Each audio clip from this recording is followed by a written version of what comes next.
Welcome to the Wealth Matters podcast, where investors come together to better understand how to build passive cash flow and create generational wealth without all the confusing mumbo-jumbo. Here's your host and co-author of Amazon #1 bestseller, Alpesh Pamar.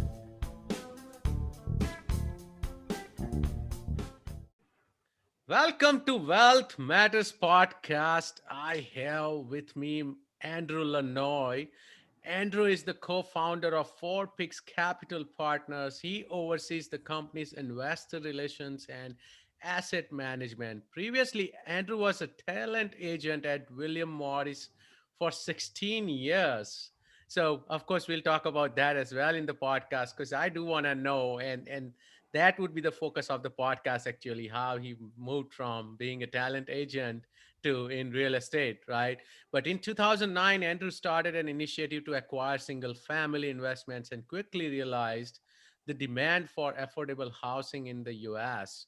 So since starting Four Peaks, he and his team have become a top 100 owner or operator of manufactured housing in the US. So welcome, Andrew. Hey, good to be here. How you doing? Thank you. I'm doing good. Good. Hey, and just to remind my listeners, I love manufactured housing community. I keep mentioning that since last couple of years, my focus has only been mobile home parks and senior housing, and that's how I'm going to be focusing on. So I'm looking forward to this episode. Great. Great, So, great.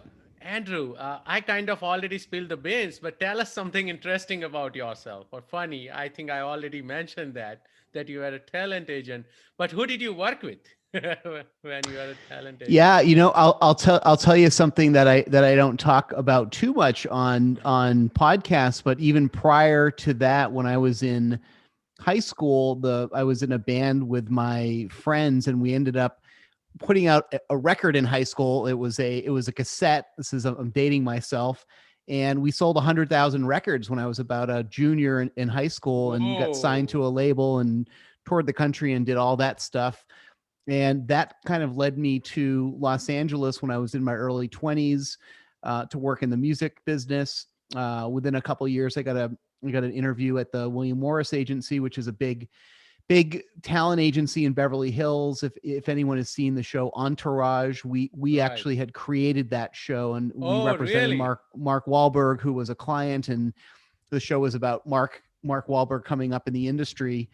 Um, and so I started there as an assistant and got promoted a few years later. And my focus was working with comedians and bands, touring artists. So some of my clients were like Andrew Dice Clay and Tim Allen and Whoopi Goldberg, and a bunch on the comedy side, and then on the music side, Blues Traveler, Peter Frampton, Sheryl Crow, Joe Bonamassa. I mean, all over the board. So I was there for about 16 years and really worked in that industry for almost 20 years in Los Angeles. So pretty interesting experience.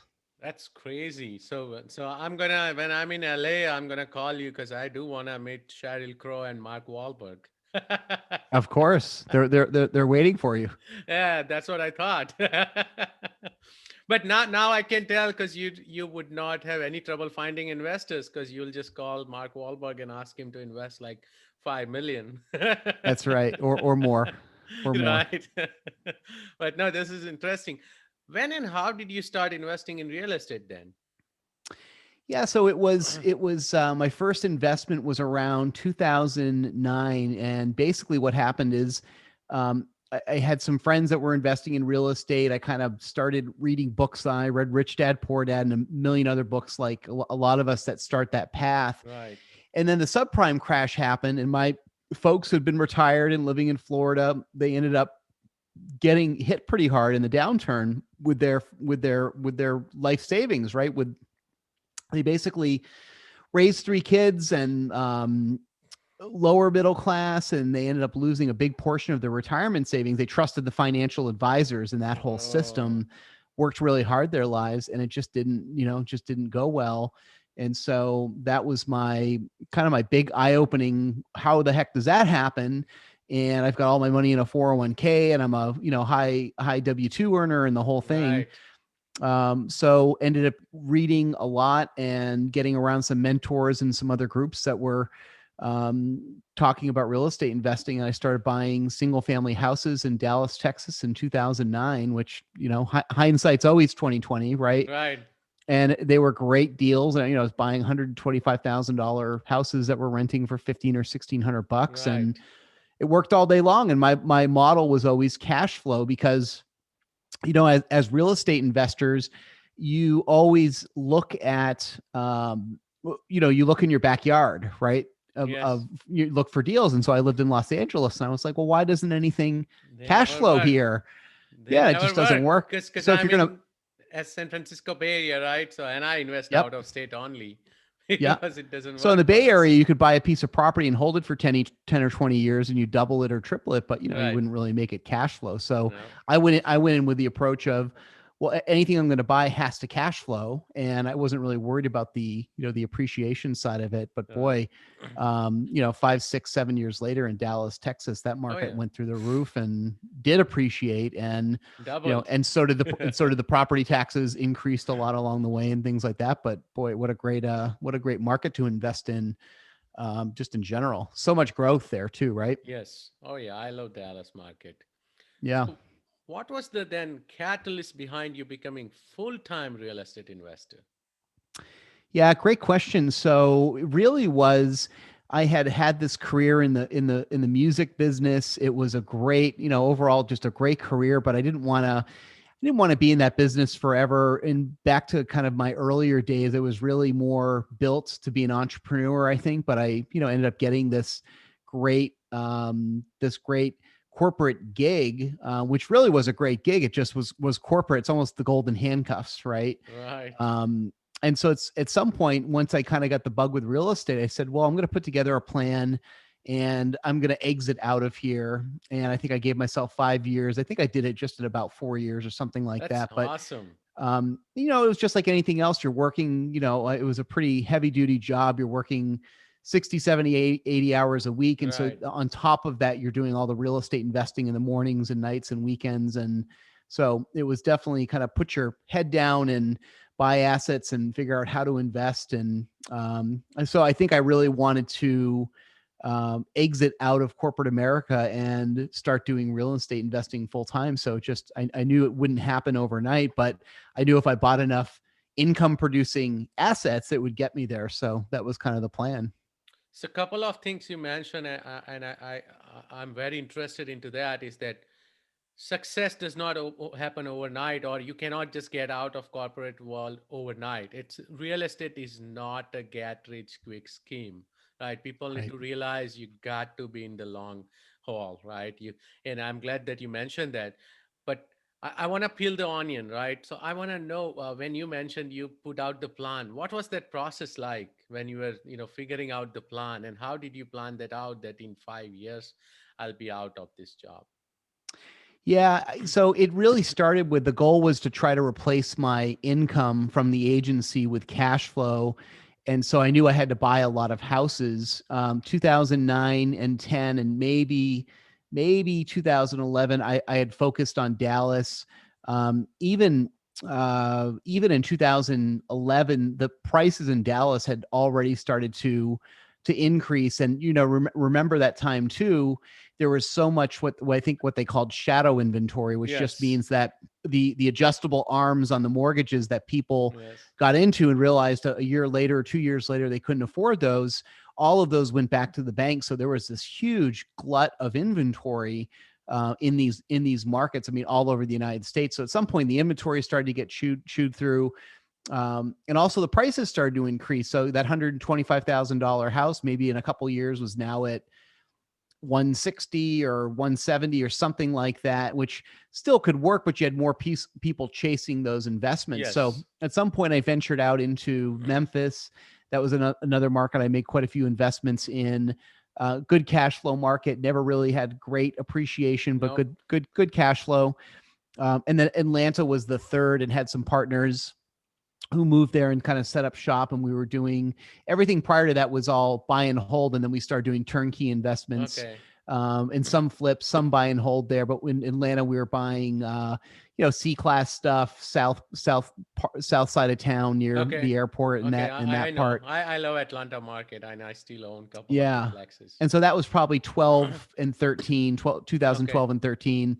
And so the Atlanta was, was like, we'd go buy a, $40,000, $50,000 house and put 10 or 15 into it and sell it for, 80, 90, maybe Yeah. 100, rented for about 1%, something like that. So as an investor model, it worked okay. Atlanta's a great market, and those were definitely working class, affordable housing areas. But really, that was the whole process was very eye opening to realize, your background. You're in the Bay Area, and I was in Los Angeles, and you tend to live in a little bit of a bubble sometimes. Even though Right. I grew up, working class family in New Hampshire, but these houses are like, I mean, people in America need affordable housing. Yes. And so I felt pretty good about buying these places and fixing them up, and families were renting them, and realized that there was just a massive demand for affordable housing in the Yes. country. So that's kind of so I basically back to very long answer to your short question. I had um, a plan that I put together that said, hey, if I replaced my income, I would exit out of this job. And I did it. And I think it was just about 4 years out of a 5-year plan I gave myself, because it's literally was like, well, how many houses can I buy a year? Yes. And very quickly you realize you're going to get Fannie and Freddie'd out, right? You'll You be, can't yep. get, Yep. yep. So I started bringing in partners and friends and family and kind of that whole thing to buy more houses and, leverage other people's credit and things like that. And so, um, it was good. It took a while, but I mean, it was worth certainly worth doing. So another question I have: how did your day look like for those 4 years?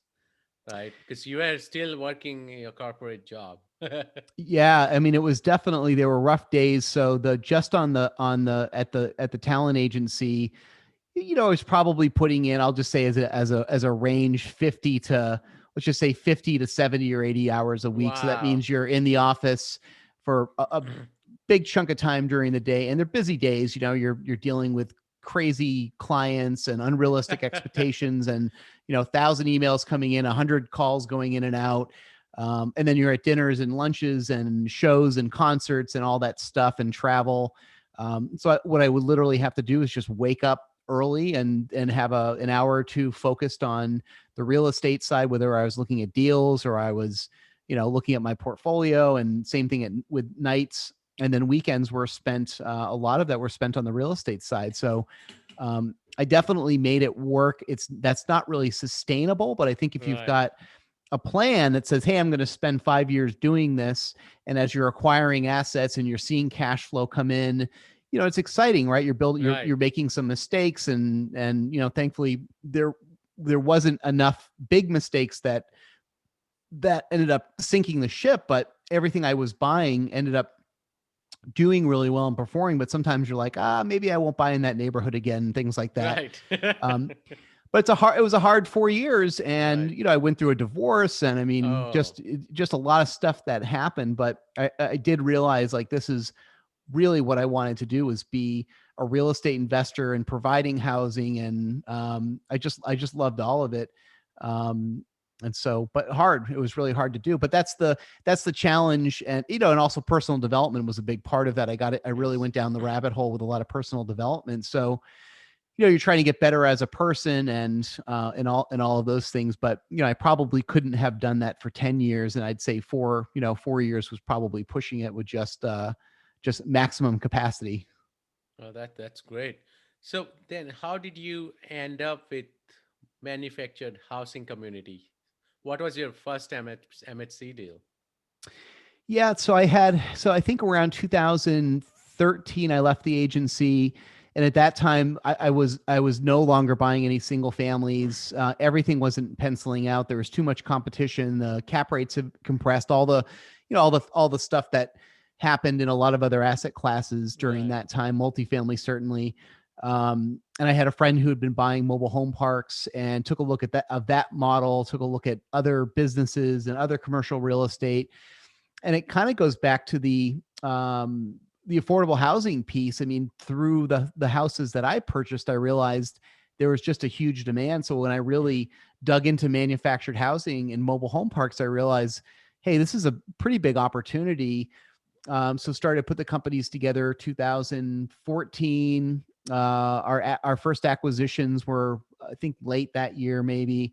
Ended up buying a portfolio in the Midwest, and at that point it was off to the races, and got pretty heavy into acquisitions. I mean, we were buying stuff at, you know, 8, 10, 12 caps during that time. Right, Maybe that there time, may even 12 been most probably. higher. Yeah, should be 12 to Some 15. Yeah.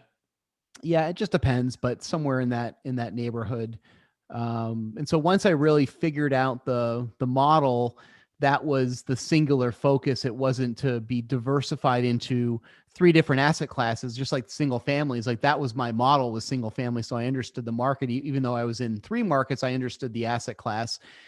Same thing in the mobile home park side, manufactured housing. It really take a deep dive, and then that was the singular focus. We didn't do, we weren't doing self storage or anything else. It was just manufactured housing. That's great. So, how did that first deal work out? Did you go full cycle on that deal? No, but we've got some that we're actually looking at selling right now, 6 years later, that we'll go full cycle on, which will be pretty amazing returns. Overall, I mean, we've bought some parks that we probably wouldn't have bought today, and Right. most of them, we own 35 communities. It's about 2,500 units. Most of the parks have been great. Some, our model is that we're really in affordable housing. Our median lot rent is about $290 a month. So when someone comes in to own a home or rent a home, and they're paying lot rent plus that cost to own or rent the home, someone's in at $500, $600, $700 a month, all in, which is pretty reasonable, right? You've got, imagine someone making $27,000 a year working at Target, and they take home $22,000 or $23,000. It doesn't leave people with a lot of money Right. on a monthly basis for housing. And that's what's, the big challenge, I think, in the country, is that you've got expenses which historically are going through the roof, right? You've got expenses that are, Oh, the yes. cost of living is just increasing so much. From, I tell the story all the time. It's like my grandfather owned a house and married and put three kids through school on one salary as a, Right. lower middle class plumber, right? That's out the window. It's like we have Not residents possible. that mom and dad each work two jobs. They're barely making ends meet. So the cost of living has skyrocketed, but the wages and salaries have not kept up to that. No. So really just interesting what's been happening. And I think that there's just a massive need for affordable housing, more so than ever now, in the country. And so it's been fascinating to kind of watch all the data. So, which markets do you operate in right now? We're in 12 states, probably 30 markets, something like that. We really like the Midwest. It's all secondary markets for the most, with a couple exceptions. And it's been great. For a while, I think I could have made the argument that said that people were going to be migrating more towards larger markets and expanding those areas, like a Dallas, Texas, or a Las Vegas, or Right. Phoenix, where we're based now. Phoenix and Maricopa County, which is the major county here, has been one of the fastest growing counties in the Right. country for Yes. years now, right? And what that means is there's land to expand, and there's jobs. That's the big thing, right? Like Dallas went through the roof, is because Yep. there were so many jobs and companies moving there and people moving there. You're sitting in, Detroit, Michigan without working, and you hear that there's jobs in Dallas, Texas. Well, you're gonna move there Right. with Yeah. your family, because that's where the jobs are. So yeah, it's just really, really interesting times. Hey, so I want to ask you a question which is not related to, mobile home park and all, but overall, as you can see, the stock and real estate markets are going up while we struggle with 50 plus million job losses, the lowest interest rate in history, and of course, closing businesses. What is on the other side of this?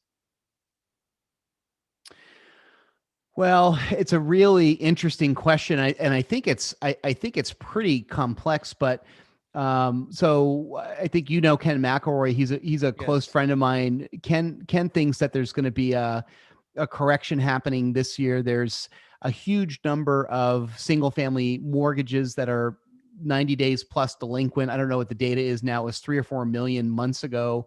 All of the banks are chewing through all of these office buildings and retail and restaurants that have closed down. I mean, the data's not even out on that, but imagine, we had 22 full-time people in the office back in February, and in March we sent them all home, and we're trying to exit our lease. I mean, that's happening across the board. And I'm sure you heard in the Bay Area, I think it was Pinterest that paid Yes. $80 million to get out of their lease. I mean, that's, it's happening across the board. And I think I don't know what's going to happen to the office space. It'll get back to the banks and repurposed. But I guess the big question is what happens when this glut of inventory hits the market, whether it's office space, single families.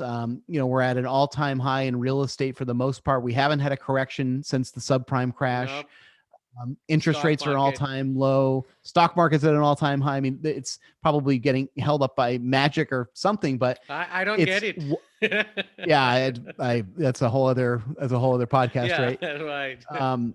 So it's interesting to see what'll happen, but there's going to be all this inventory that whether it hits at once or over a year or 2 years that comes back on the market. I don't think it's going to negatively affect affordable housing or residential real estate. But boy, I mean, I wouldn't want to be in the office space business right now, and I wouldn't want to be in a restaurant owner and a lot of retail that's getting hit. So we're certainly due for a correction, though. But I don't know what's going to happen. But I mean, here in Phoenix, in a lot of markets like Phoenix, if you've got a house that's under a jumbo size loan, which is about $510,000, let's say you have a $400,000 house here in Phoenix, you've got 15 or 20 offers on it. It sells over listing. It sells fast. There's very low inventory. That's another interesting, data point. It's just very low interesting across the board. Low inventory has been the biggest problem. So even in my community, every house is selling between 1.2 to 1.5 million and sells within 4 days. Unbelievable. Over asking. Yeah. But I was watching and I'm like, it's supply and demand. It's a low inventory, right? And not everyone wants to, even if the market is so high.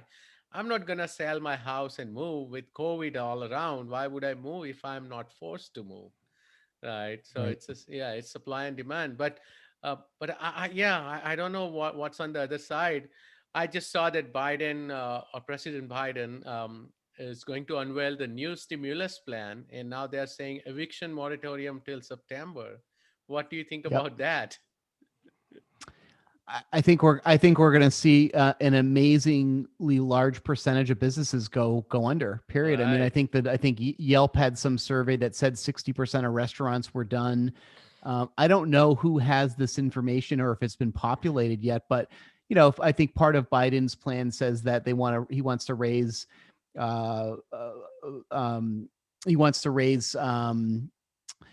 There are a couple things in addition to the stimulus, but wants to raise, the wages up to $15 an hour. Right. Yes, I saw. If you're a business that can't afford $15 an hour for every part of your work, or whether it's restaurants or something else, that means your business goes under, or you have to make some sort of a pivot. Yes. So, I mean, this isn't good. At the same time, back to what we were talking about earlier, you've got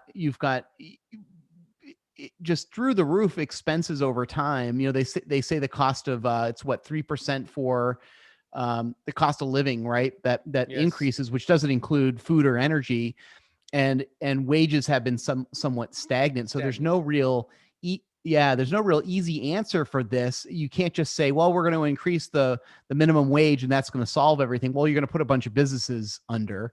At the same time, you've got, the way to fix all of this, here's the answer. The way to fix all of this is all of the cost of living gets reduced. That's housing, gas, other energy, food. And it's like, well, how the heck do you do that? And, who knows? But it's a problem. And I think, what were you going to say? No, print more money as they have print been more doing, money. Right? That's exactly right. That's exactly what right. they've been doing. Maybe print more money, reduce the taxes, right? Yep. Yeah, I don't know That's how the to answer. solve this. Yeah, but I do think once some of the data is populated, in addition to all there's just a lot of negative things that happened in 2020. I'm sure depression and suicides and divorces and Yes. all of that, all of those numbers will come out at some point. And a lot, just a lot of bad things that happened in 2020. At the same time, there were probably more companies that were started to solve all these problems that didn't exist, Yeah. just like that happened in the subprime crash when you had, I mean, that was Uber and Airbnb and some other pretty big companies that were Right. disruptors. So we'll probably see more of that in 2021. I would imagine. Yeah, like the technology we are using right now, Zoom, right? And I had mentioned this on another podcast as well, that Zoom went to the roof, not only the stock, but just overall. They had 3 million users a day in February of last year. In April, Yeah. they had 300 million users a day. Incredible. Yeah, Right. and of Right course, place, then it right started, time, yeah, right product, right? yeah, it started crashing and had so Incredible. so many issues because they had never tasted the product for over 50 million users a Yeah. day. And last I checked, Yep. they are still over 350 million users a day. Yeah. That's Yeah. crazy, right? It's So well, as it's you said, become a verb, right? Like Uber. And I mean, yes, it's like, Google I it, mean, Zoom it. generally Let's you're get on probably, Zoom. yeah, yeah, yeah, that's right. That's right. Oh, this was great. So, Andrew, let's take a quick break, and after the break, we'll go through the same 5 questions I ask every guest.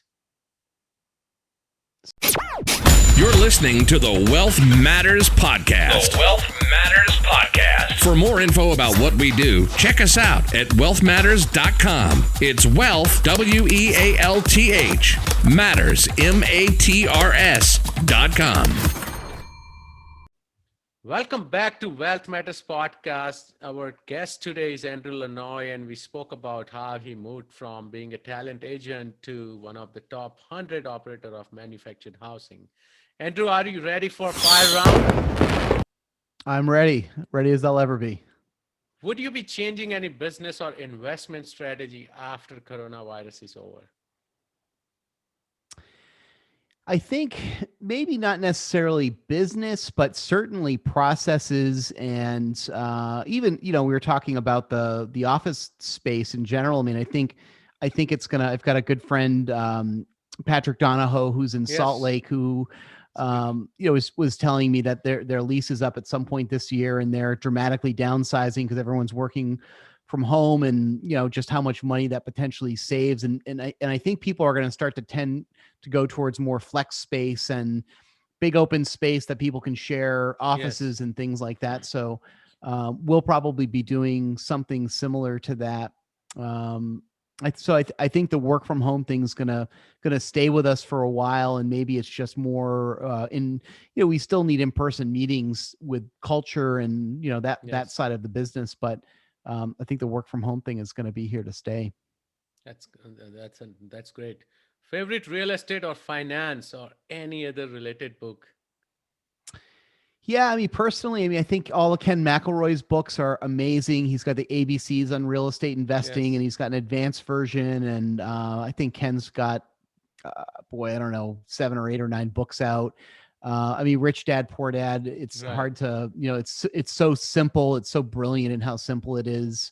I think any of the Rich Dad series, those books are just great, especially for someone trying to get into it. And he's been doing a lot of stuff on YouTube, and Yes. he's just a straight shooter guy and very, very successful. So I like a lot of his content. Oh, that's great. Any tool or website you recommend or you can't live without? Boy, not really. I mean, I think that we were so heavy into apps and things like that. Let me just take a quick scan at some of the things that we've been using. I mean, we were all over. I mean, we were Infusionsoft, and now it's Active Campaign. Uh-huh. We're on Microsoft Teams, which has been pretty great in general for a Microsoft product. So kind of just depends on what someone's trying to look at. There's so many CRMs out there. There's so many, so much software and so many apps that at some point it's almost like just overload with just too Yes. much stuff. So I think, Microsoft Teams has actually been pretty great. That's great. Any advice for beginner investors? Yeah, the biggest thing I would say is invest some time and money, and it doesn't have to be a lot of money, on education and just the whole personal development side. That was when I had started my journey. It was, listening to all of the big personal development guys. I mean, Tony Robbins was one of them, but Jim Rohn and Brian Tracy and Zig Ziglar, and kind of went down that whole rabbit hole, and it was great. And then that all led to a lot of the books on real estate and investing and economy and economics and things like that. So I would say, I mean, you really don't have to spend very much unless you're buying books or Audible. Podcasts are free. YouTube is free. Yes. You could literally, if someone's like, I'm interested in investing in apartment buildings, I mean, you could spend tens of thousands of hours on YouTube listening to experts and listening to people who are teaching it without really paying for anything. So I think if someone's really, really serious, and, I mean, we've all got 24 hours in the day. It's like, turn off the TV for an extra hour and really Yes. put your head down and start to study this stuff. Especially if you're not sure what you want to do, but you like real estate investing. Just as an example, I mean, spend some time and you're going to start to eliminate things that you don't like. And really, other than just paying for some books, I mean, the rest of it's free. I mean, it's unbelievable, the education you can get right now. That's awesome. How do you give back? Well, I think in a bunch of different ways. I'm on the board of a couple organizations. I'm on the board for one of them's the Mesa Arts Center here in Phoenix, where I moved about 4 years ago from Los Angeles, which just made sense because it's performing arts and music, and they definitely need some help with a lot of different things. We started to build out a foundation last year.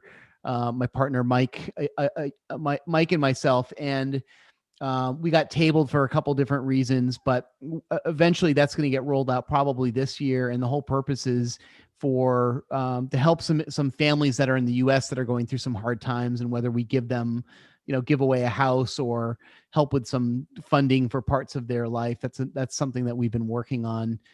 So we expect that to happen this year. Thank you so much. How can my listeners reach out to you?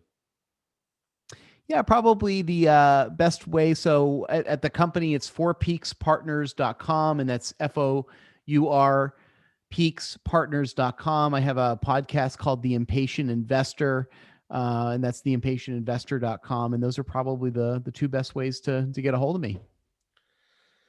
Thank you so much, Andrew, for being on the podcast. I definitely enjoyed and learned a lot. Thanks for having me. Always good to talk with you. Absolutely. Thanks for listening to the Wealth Matters podcast. If you enjoyed it, please leave us a 5-star rating on iTunes so others can enjoy the show too. Have a great week and happy investing!